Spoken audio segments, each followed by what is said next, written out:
Sizda ham shu kunlarda tomoqda qichishish bilan keladigan yo'tallar paydo bo'lib qoldimi? Juda ko'p bemorlar bilan shu shikoyat bilan kelyapti bizga. Buni oddiy yo'li bor. Davolash juda ham oson.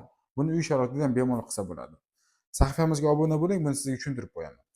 Ya'ni birinchi qiladigan ishimiz iftorlikdan keyin ro'za kunlari bo'lgani uchun ingalyator apparati olamiz va oddiy fizravstor bilan, natriy xlor bilan 10-15 daqiqa nafas olamiz. Bu birinchi qadam. Ikkinchisi, yotishdan oldin tinchlantiruvchi dorilar ichamiz. Bu organizmda tomoqda qichishish kamaytirib berish uchun. Diazolin, Laratal, Simantoplis har qanday dori ichsangiz bo'ladi.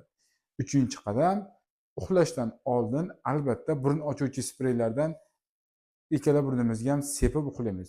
Bir kunda bir marta. Bu 4-5 kun ishlasangiz hech xavotir olmang, o'rgatib qo'ymaydi. Lekin shu bilan siz o'zingiz uyda juda ham yengil his qilib, tomoqda qichishlardan qutulasiz va yengillik his qilasiz. Salomat bo'ling, bizni kuzatib boring.